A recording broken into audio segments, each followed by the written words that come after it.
Check out these quail. They come by every morning.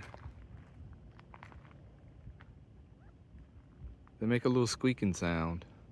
Oh, y'all are getting separated. There's one group going this way, then another group coming over this way.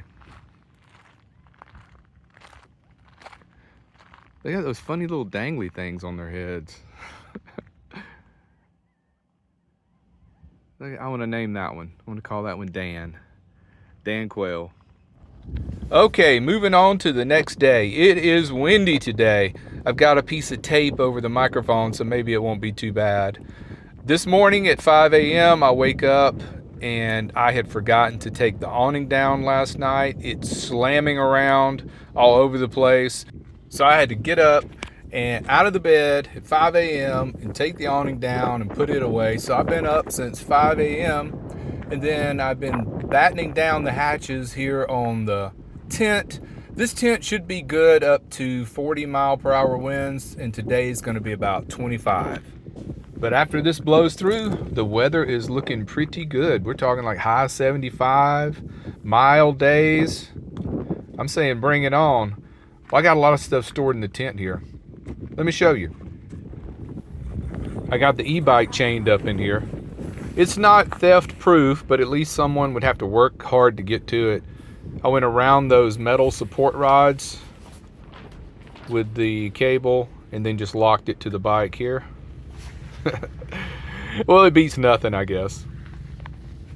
And the rest of this stuff I threw in here at 5 a.m. when I was so rudely awakened by the wind. But it's working out as a great little place just to store stuff. So I have an amazing story to tell you. How this happened is going to blow your mind. So this morning I run into town. I needed to get some groceries and I wanted to try out that new Dollar General marketplace. And it's pretty good. I've never seen a Dollar General so organized. But they were sold out of almost every kind of bread you can imagine. But anyway, to the story. As I'm leaving the Dollar General, I get in the van and I happen to check my phone and I see someone had made a comment on that video where I was talking about giving away that Blue Eddy power station. And they said, if you run into Lori out that way, ask her because I bet she would need it. Here's where the story gets insane. As I'm pulling into the LTVA, passing by the guard shack, guess who's standing at the window talking to the person inside? Lori. I could not believe it.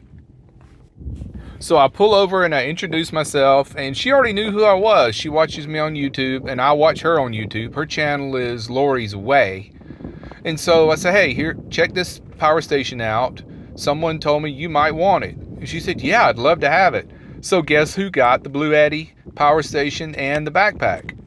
Lori's Way got it. So I feel great about this because all I wanted was to get it to someone who needed it. And the way this happened, the chance of that happening, I mean, think about it. It must have just been meant to be. I mean, just think about the odds of that happening. Some things are just incredible. There's no way that could have been just coincidence. I mean, some things just make you think. So my shade cloth will be in on Wednesday, and I can start using that for an awning instead of the tarp because most of the time it's just too windy out here to use a tarp for an awning. And with the shade cloth, the wind will blow through it much better, and maybe I won't have to get up at 5 in the morning from noise of the wind slamming the tarp into the van. That would be nice. I guess I'll split my time today between being in the van and being in the tent just to get a break from the wind. This wind would have been nice yesterday. At one point, it was 99 degrees in the van. No wind at all yesterday. Glad that hot weather's gone. I've still got my eyes open for some type of trailer. A cargo trailer would be more durable. Plus, a travel trailer has a lot of features on it I would probably never even use, and they're much more expensive. And there's so many things to consider.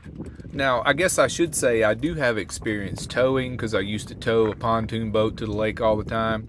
So, I mean, I know how to tow and I know how to back a trailer. I mean, I'm a country boy. We just know how to do that kind of stuff.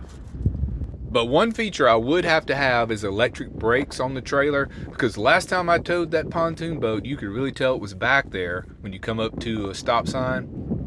So brakes would be a must. And then I'd have to get my wiring harness updated for that and a brake controller added. It's just so much expense to think about.